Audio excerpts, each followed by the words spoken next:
está. Ahí está. What? What is it? La isla. La isla, amigo. Oh my god. Oh my god. I can't believe it.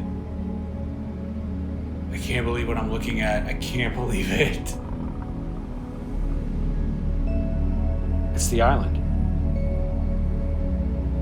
I cannot believe I'm looking at an actual body of land. I found it. Espera, amigo.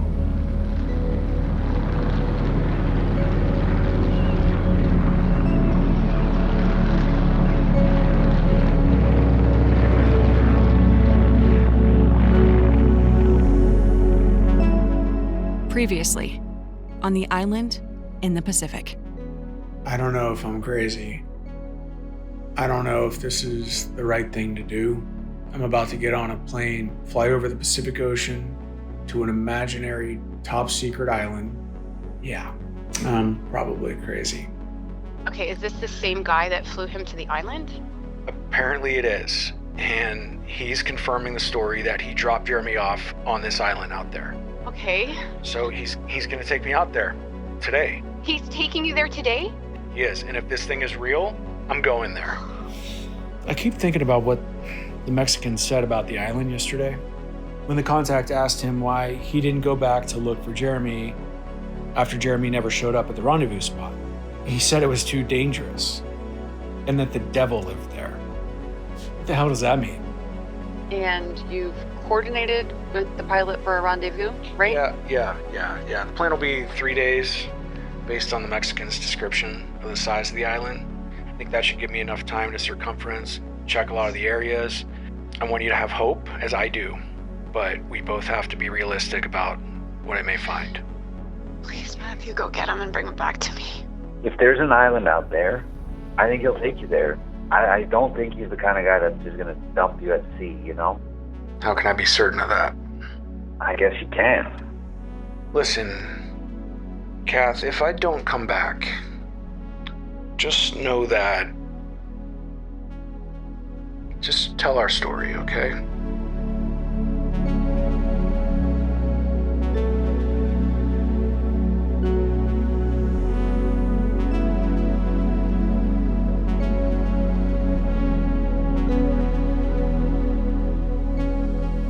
My name is Kathleen Goldstein. I'm an investigative journalist, and this is The Island in the Pacific. Episode 6, The Arrival.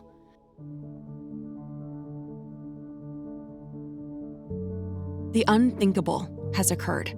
Matthew Henches, an American independent journalist searching for the missing Jeremy Wilson, has found a body of land detailed by Jeremy himself. A place that is on no maps, an island, somewhere, out in the Pacific Ocean. An apparition? A mirage? A miracle? A cover-up.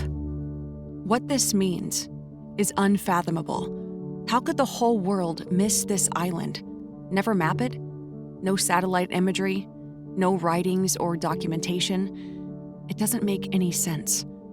And this is where things start to truly get weird.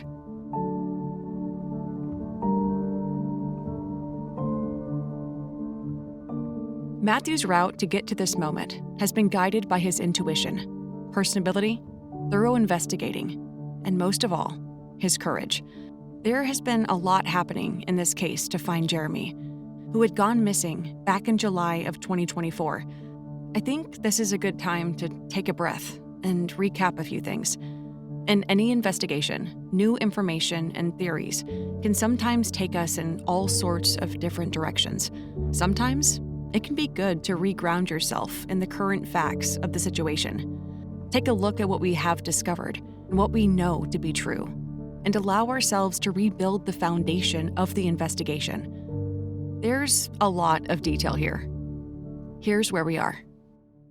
Jeremy Wilson, a naval aviator on leave, kissed his fiancée, Sadie Maddox, goodbye on July 11th, 2024, traveling from San Diego into Tijuana, Mexico, to go and search for a mysterious body of land somewhere out in the Pacific Ocean that apparently was not located on any maps anywhere, digital or print. An island that Jeremy claimed he flew over during a military exercise off of a naval aircraft carrier just months before, an island that his radar didn't pick up. This flight included a visual sighting from Jeremy of some sort of shiny, reflective objects on it. Jeremy recorded the coordinates of this small island for reference. On July 12th, the day after arriving in Mexico, Jeremy sent text messages to Sadie, telling her that he had met a contact in Tijuana who would take Jeremy to an undisclosed location, somewhere down the Baja Peninsula, to meet a Mexican who may have information for Jeremy regarding this so-called island. On the morning of July 13th, the following day, Jeremy left his last voicemail to Sadie, stating that he had found someone who would take him to the island, someone who claimed they knew where it was, confirming the coordinates Jeremy had documented. Jeremy's plan was to land there by seaplane, explore the island for 3 days, and then return to mainland after a rendezvous point pickup by that same pilot. Jeremy's phone tracking had pinged his location near a small airstrip in a place called Rancho Los Pinos. His phone never picked up a signal after the morning of July 13th, leaving his fiancée, Sadie Maddox, to reach out for help. At this point, assuming Jeremy was either dead, missing, or stuck somewhere out on that island, if it even existed in the first place. A little over a month later, on August 15th, my journalism colleague, Matthew Hinches, a childhood friend of Jeremy Wilson, received a call from another friend of his that Jeremy had gone missing 33 days ago at the time. Matthew then decides to begin his search for his old friend Jeremy. Matthew flies to San Diego, speaks with Detective Bellinger, a retired detective who had just recently handed over the Jeremy Wilson case. Matthew also vets Sadie Maddox, Jeremy's fiancée. Sadie gives Matthew details of Jeremy's disappearance that seem to be extremely far-fetched. How Jeremy flew over an unknown island while on a military exercise for the Navy, and how he had plans to go find it once he was back on the mainland. We have video evidence of Jeremy entering Mexico through the Tijuana, U.S. border on July 11th, 2024. Outside of a few photos, some text messages, and a couple voicemails to Sadie, that is all of the information we have on Jeremy's whereabouts, other than a place 4 hours south of Tijuana, in the area of Rancho Los Pinos, that Sadie claims Jeremy's phone location was last pinged. Matthew has gone into Mexico, meeting with the contact, the same American ex-military man who Jeremy had met upon his arrival into Mexico. A man who is keeping his identity hidden due to his current line of work with, let's just say, perhaps some nefarious figures. Matthew has worked his way down the Baja Peninsula with the contact to meet a Mexican man known as Hombre Pajaro, or Birdman, an ex-cartel member who claims he knows where this so-called mystery island is, out in the Pacific Ocean, and tells of how he flew Jeremy to said island back on July 13th, 2024, where he dropped him off. The Mexican explained that when he returned to pick up Jeremy by seaplane 3 days later at the rendezvous point, Jeremy never showed, and that he waited as long as he could before he had to pilot back to the mainland of Mexico. Matthew has convinced the Mexican to fly him out to the mystery island so that he can search for Jeremy. The Mexican had initially been reluctant to take Matthew, citing in his words that the devil lives there. On August 20th, 2024, against feelings of danger and possibly life-altering consequences, Matthew Hinches gets onto a Grumman HU-16 Albatross seaplane with a Mexican pilot, flying over the Pacific Ocean, and witnesses the impossible. Out of the small window of the plane, Matthew sees an island, not located on any maps whatsoever. He has found a place that no one knows exists. Jeremy Wilson has now been missing for 38 days.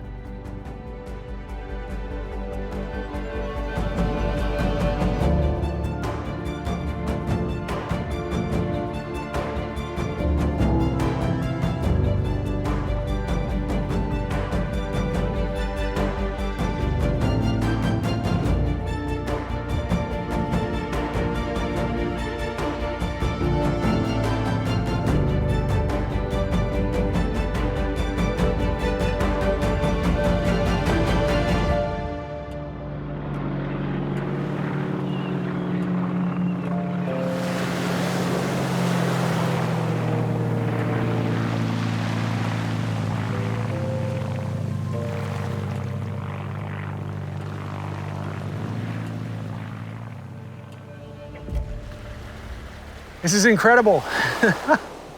Absolutely incredible. I'm currently standing on the beach of a mystery island, the place Jeremy was looking for, and it's possible Jeremy's here. I hope he's alive. Unbelievable. Wow. Holy shit. Holy shit. This is unbelievable.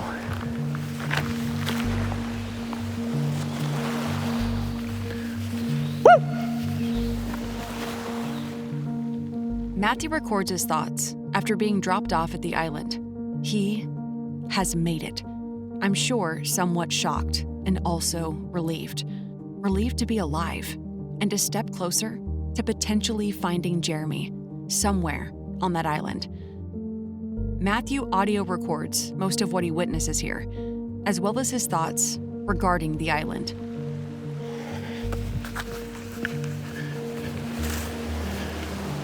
All right, Birdman took off, so I'm alone now. I need to get everything up to a place I feel will be a good location to set up a campsite and use as base camp. So I'll do that now.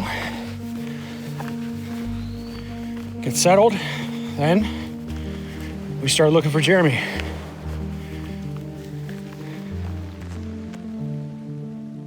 Matthew now faces perhaps the biggest test of his journey to find Jeremy Wilson: survival on an island in the middle of nowhere. But as we discussed earlier in the past episode, Matthew has a fantastic skill set to make out just fine in a place like this. An avid outdoorsman, an excellent hiker, with some know-how of living off the land for a short amount of time. He has supplies, including fresh water, that will last him for about a week. That includes enough to take care of what we can only assume is a depleted Jeremy, if he is still alive somewhere on that island. But if for some reason the Mexican pilot, Birdman, does not come back to get Matthew, then I may be put into a situation of forming an additional rescue mission. Let's hope that's not the case.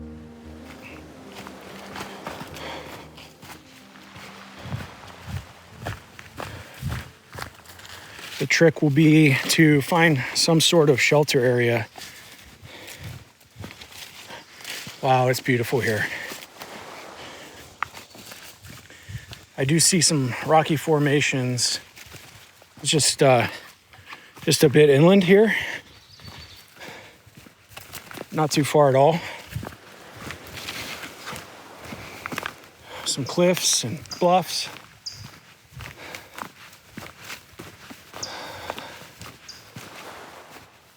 It looks like this place has some interesting terrain. I think the plan will be to get my gear away from the water.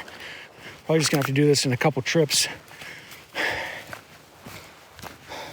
And up into a cave or carve out area. If I can find one. Someplace I can make a fire and set up camp for the night. Okay. One thing that I definitely have discovered is that I'm out of hiking shape. carrying this gear. Wow.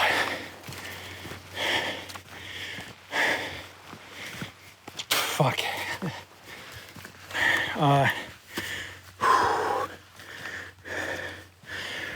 I want to find Jeremy as soon as possible. But in any rescue scenario, your own safety is priority one.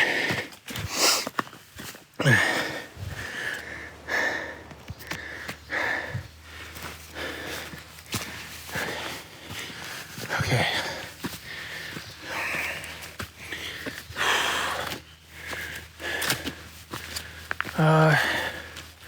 Shit. This is blocked. All right, let's work up to those cliffs over there. Matthew is right. He needs to set up a safe camp for himself first, before he goes treading around this island, which, by the sounds of it, has some pretty serious terrain on it, including rocky ledges and jungle throughout. Shortly after Matthew's recording of these initial moments of his arrival onto the island, I get a phone call. It's Matthew, calling from his satellite phone. He recorded it as usual. Maddie? Maddie, can Hello? you hear me? Hey, Hello? hey, Kath, I got you. Yes. Hey! Oh my god, I can't believe you're there! I'm here. This is unbelievable. I am on a frickin' island. This is such a surreal moment. Oh my god. Just a note for this podcast, Matthew's satellite phone does tend to crackle and get some static at times. I've done my best to fix that audio for clarity, but you may hear it occasionally. How does it look? It's beautiful. I mean, it's like God. I'm standing with my feet in the sand, and this place it's here. It's rugged. This is like untouched. Oh my gosh. I'm glad your phone was able to connect to me. I know. Thank God. Yeah. As long as I have like a clear line of sight, no obstructions, my satellite phone should be good. And as long as the battery holds, yeah, I think we can get these phone calls out. Oh, it's awesome. Yeah. It's awesome. I mean, is it too soon to tell, but like, are there like any signs of Jeremy so far? Well, actually on my way from the beach to find a campsite up the island a little bit, I found what looks like a bracelet. It was just sticking out of the sand. I have no idea if it's Jeremy's or not. Yeah, that's interesting. Yeah. I mean, someone was here, right? I mean, how are you feeling? Do you think he could be alive there? I mean, it's possible, but this place looks like a tough place to survive. I mean, if I'm being honest, if he could have found some water source, then maybe. So I'm just gonna go and set up camp first. You know, probably up in these bluffs that I'm looking at right now, just somewhere up the beach a little bit. I think I can see a couple carve-outs in the rocks up ahead up there. It might be a good place to spot up some shelter. And then I'll just go out on foot for a bit, before nightfall and see what I can find. Yeah, it sounds great. And just so you know, I checked the updated weather maps for your area. I checked the updated weather maps just in case. Okay. You should be okay for the next few days, although there looks to be a weather pattern forming to your west. I mean, I'm not a meteorologist and not sure how long it takes for those things to travel across the ocean. Okay. But you'll probably want to make sure you get back to your rendezvous point in 3 days max. Okay, copy that. Okay. Yeah. Does it look bad? What are we talking in here? I mean, it doesn't look good. I can't really tell, but it's forming. Okay. It's pretty big. All right, keep your eye on it for me. Yeah, I will. What do you think is going on with that place? I mean, why would it not be on any maps? I've looked again. I don't know. I'm standing here. It doesn't make any sense, Kath. Like, I'm literally standing on a body of land right now. And it's not incredibly small either. Like, from the air, I'd say it looked to be about 5-6 miles in circumference. That's insane. Yeah, I mean, that's a complete guess. But this place is big enough to see with the naked eye, like up in the sky. I mean, well big enough. That size doesn't make it look like water on Google Earth, you know? Yeah. Something is up. I just don't know what yet. Hey, can you look into Yeah. any history of a place like this? And I'm talking like, there just has to be something out there, or at least why a body of land wouldn't show up on satellite imagery, or even on Jeremy's radar in his jet. Yeah. Remember? Yeah, it's so weird. I'll totally look into that. I'll just keep digging around on my end. Where do you think Jeremy would go on a place like that? Your guess is as good as mine for now. Like, I don't know. I'd have to assume he took shelter somewhere, possibly up in those bluffs. So I should probably get going to find out, you know? Yeah, totally. That sounds like a good plan. Hey, Maddie? Yeah. I'm so thankful you made it. Me too. Oh my God. Send me any updated info or recordings, once you're set up. I will. Listen, I'll check back in tomorrow, and I should probably call Sadie real quick. Okay. Yeah, right. Matthew does just that. After our call wraps, he reaches out to Sadie to extend her the news. Hello? Sadie, it's Matthew. Matthew? Where are you? I found it, Sadie. I found the island. I'm here. I knew it. I fucking knew it. I knew he was telling the truth. I just got here. I started looking for Jeremy soon, okay? Yeah, thank you so much. Oh my God. Sadie, did Jeremy wear a bracelet? Yeah, sometimes, yeah, actually, he liked to wear one that had skulls on it. Okay, then. I think I found this bracelet on the beach. Oh, what does that mean? It doesn't mean anything other than we know he was here. That's a good sign. Why wouldn't he have it on him? Okay, no, don't overthink this, Sadie. It may have come off when he got onto the island and he was carrying his gear. Okay. It's good. It's good. Yeah, it's good, right? Listen, I wanted to let you know I got here, and I'm gonna find Jeremy, okay? Okay. Thanks so much. Call me back when you find him, okay? I will, and I'll update you as soon as I possibly can. I'm using the satellite phone, and so as long as I have a clear signal and a charge, I should be able to reach you. Just stay by your phone. I will. And this may not happen quickly, okay? This place looks way bigger than I expected. I'm gonna have to cover a decent amount of land. You'll find him. I know it. Just call me back when you do. I want to talk to him so badly. I understand. I know. And remember, Sadie, please prepare yourself for both kinds of news, okay? I hate saying that to you, but Jeremy has been gone a long time. He's alive. I know it. I truly hope so. All right, I have to go now. Okay? I'm going to go get him. Okay. Thank you. Matthew ends the call with Sadie, a very hopeful Sadie. But Matthew is right. Jeremy has been gone a very long time, and generally, that's not a good trend towards survival in an unknown wilderness, with possibly no drinking water. It's an extremely profound thing.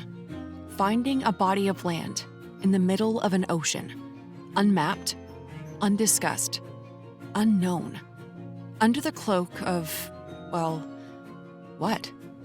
We just don't know.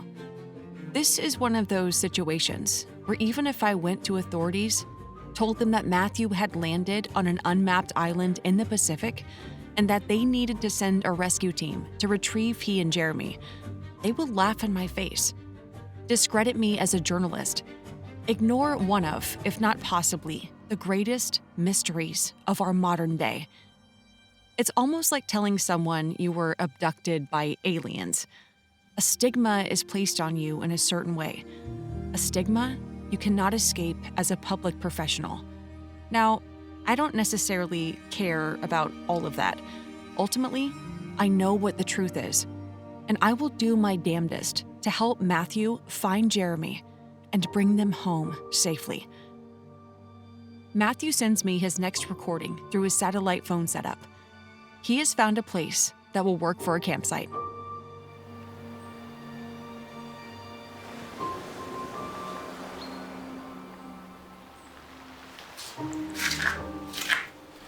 It's Tuesday, August 20th, 2024. I found a location for a camp, and it's about 200 yards from the shoreline, up some rocky terrain. Basically, it's carved out, kind of a cave-like inset on the side of a bluff. There's enough coverage here to keep me dry in case of weather, and enough space for me to spread my things out, make a fire, and set up a bed.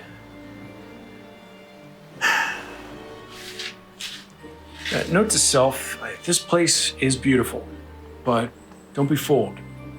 It's dangerous. There are rocky bluffs, thick vegetation, and of course, rogue waves and ocean currents. I would doubt there are any animals on this place other than the birds I see and hear, but you never know. Maybe wild boars. I have enough food for myself and Jeremy for about 5 to 6 days. If it was just me out here, I could probably ration out to 15 or so. Water's the biggest concern, though. I have my 3 5-gallon canisters filled. That should cover me and Jeremy plenty, but if things turn south, it'll run out fast. So I need to hopefully find a fresh water source somewhere on this island. Where is Jeremy? He would have heard the plane, right? Maybe he was on the other side of the island. If I were Jeremy, where would I go? You know, my guess is either near the coastline somewhere. He could try to catch fish there. Or maybe he found a fresh water source and set up shop there. And that leaves me with a lot of ground to cover.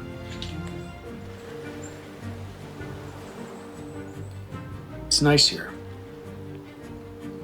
Really nice. Probably high 70s with an ocean breeze right now. Why is this place hidden? Where the fuck am I?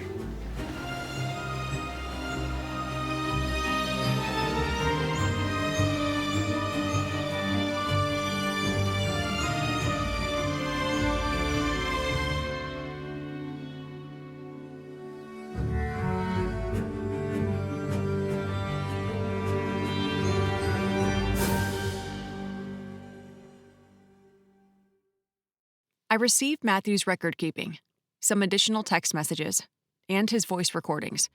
His satellite phone sends it slowly, but it works. And having communication with him while he searches makes me feel a little easier. My concern is when Matthew goes into the jungle of the island. From the sounds of it, there is some pretty dense vegetation there. His phone may have a tougher time picking up a clear signal. And as a reminder, those satellite phones need a clear line of sight to the sky to access a satellite for communication. So I have my concerns there. His solar battery pack should keep him up and running throughout his time there. I need to keep my eye on this developing storm to the west of him. He's got time, about enough until the rendezvous in 3 days, but it might cut it close. I'd rather not disrupt any of the scheduled plans with the Mexican, based on Jeremy's current scenario. So storms could be bad news for the boys on the island. Here's Matthew laying out his immediate plan. I'm gonna circumference this island, but since it's gonna start getting dark in a few hours, I won't have enough time to do it all today. The plan will be to route clockwise around the whole thing, cover the beach areas, and then work myself inland to cover that area. Even seeing signs of Jeremy, like the bracelet, will give me more hope that he's here somewhere, hopefully alive. I'm currently on the southern side of the island. I'll go as far west as I comfortably can right now, then come back before nightfall to cook food and get some sleep at camp. I'm gonna hike pretty hard now. We'll update recording later. A solid plan, in my opinion. I'm currently moving up into the bluffs a bit. I've been calling out Jeremy's name from time to time. Nothing but birds chirping back at me.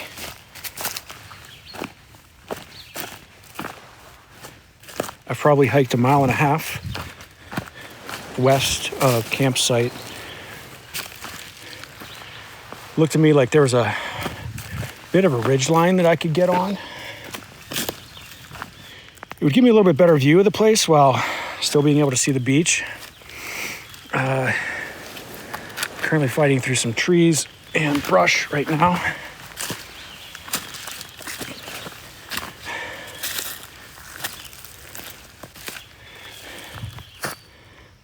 But I think I can get up there from here. The other reason I want to get up there is because I thought I saw something from the beach off in the distance up there. Remember when Jeremy talked about seeing something shiny on the island from his jet? Something reflective down here? Well, I may have just witnessed that myself. I think. I don't know. There was like this glare up in the bluffs to the northwest of me. That bluff is pretty close to the shoreline, maybe 100 yards in or so. I'm gonna check it out. A higher vantage point, if anything. One thing I do know is this island has flies, and they suck.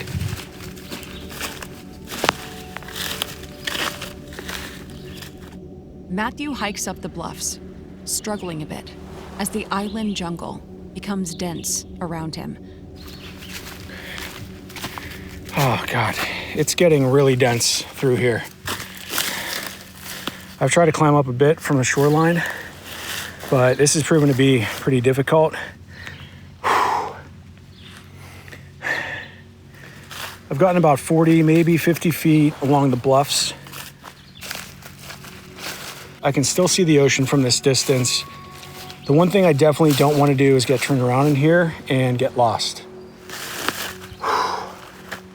So what I'm going to try to do now is just try to walk along this ridge line as best I can and keep the same distance between me and the water.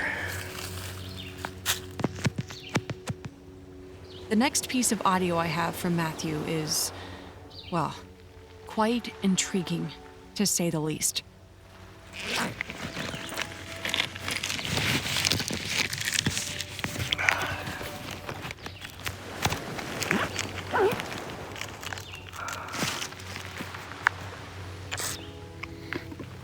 Okay, I've stopped to grab some water and eat a protein bar. I'd say I've gone maybe 1.5 miles, 2 miles west of base camp.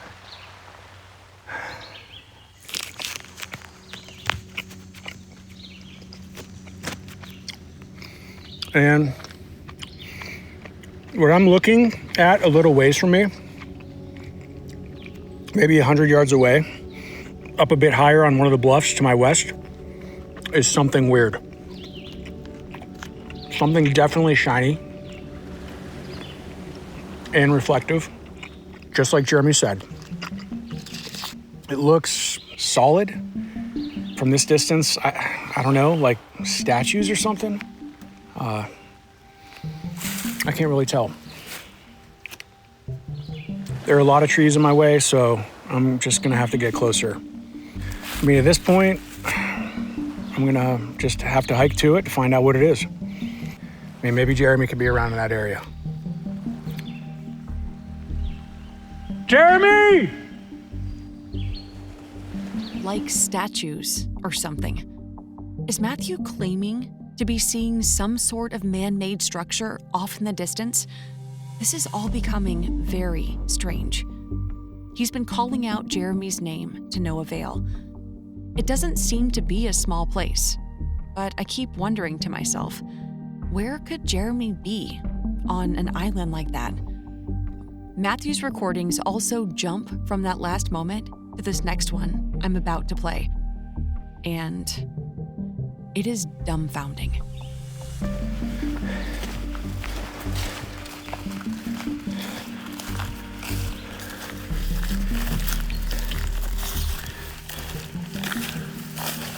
Holy shit.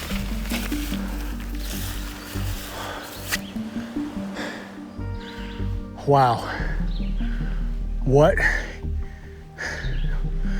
is that? What are those?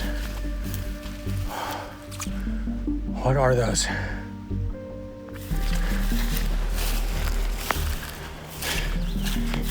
I'm looking at large, immense statues.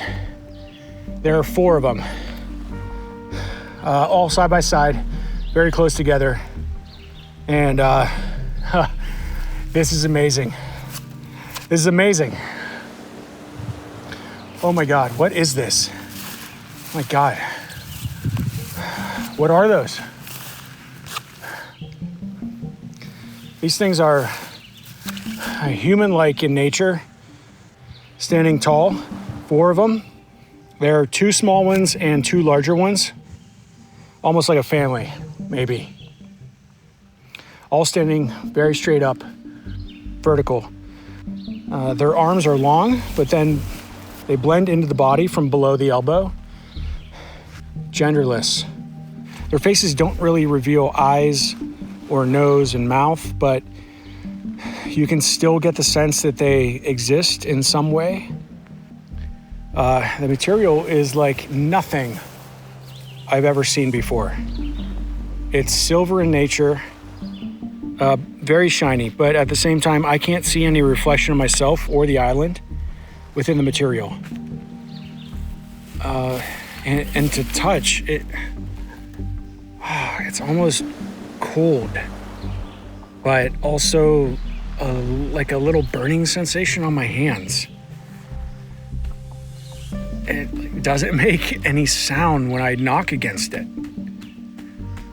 I've never seen anything like this in my life.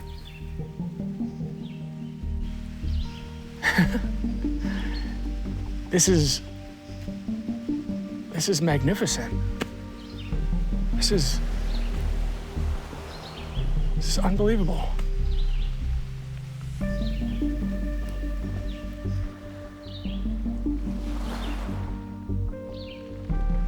So the sun is starting to set. I can actually, oh my God.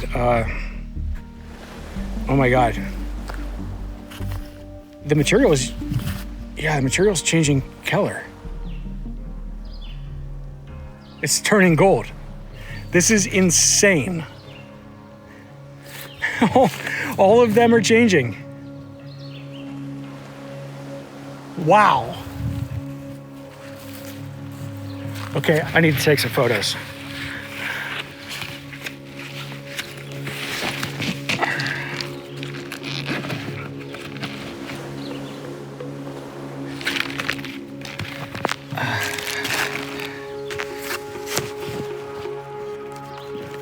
Okay. I am speechless right now. This is beautiful. Oh my God. Wow. I cannot believe this. Oh my God. This is so beautiful. Wow. I'm speechless right now. This is beautiful. They're probably 12 feet tall, the larger ones. Shorter ones maybe 6-7 feet, probably 7 feet. They're all golden now. The material is so weird. It's not stone or rock. It's not really metal. I just don't know how to describe it in words.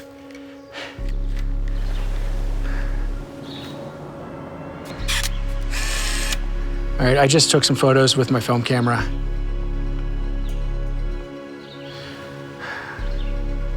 Wow. This is golden hour, and the statues literally turned golden. like a paint wash, covering the silver over in gold. Remarkable, just remarkable. This is what Jeremy saw. It had to have been.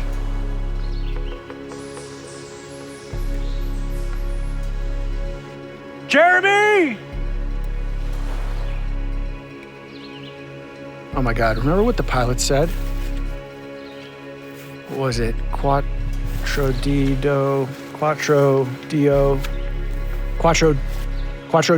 Dioses. Cuatro Dioses. 4 gods. That's it. This is what he was talking about. 4 gods.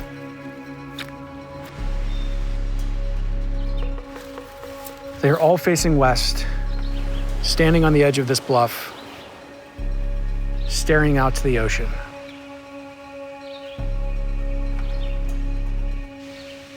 Four gods to the west. What is this place?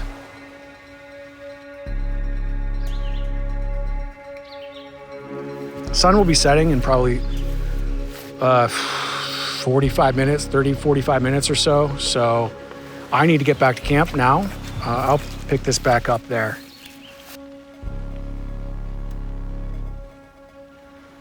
Remarkable. Matthew said it best. What are these statues that he has stumbled upon? Obviously, someone has been on this island before, adding even a deeper mystery as to why this place is hidden. There is just no way in our modern society that a body of land this large is left off maps. It has absolutely been wiped from Google Earth. But why? What's going on there? What is this place? And now, Matthew finds large monolithic statues on the western cliffsides? Matthew heads back to his base camp before it gets too dark. He cuts it close, apparently.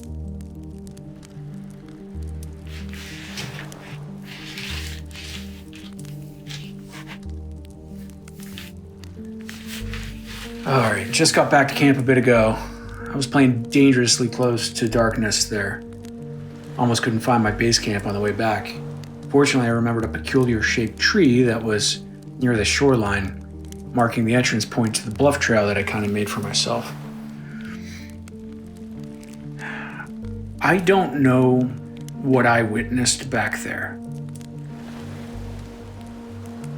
Where am I? Where's Jeremy? What is this place? Tomorrow I'll circumference the island looking for Jeremy. I'll primarily stay on the shoreline unless I feel good about a clearing on any of the higher bluffs to help my visibility.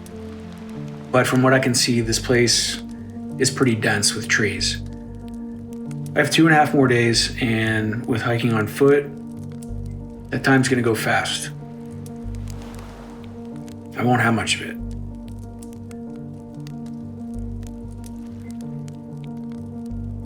Where the hell could he be?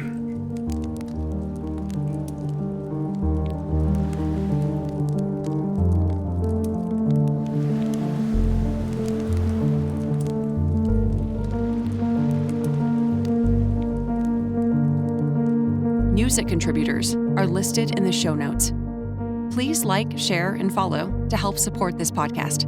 And leaving a positive rating will also help get Jeremy's story to more people. This podcast is produced by Steel Valley Productions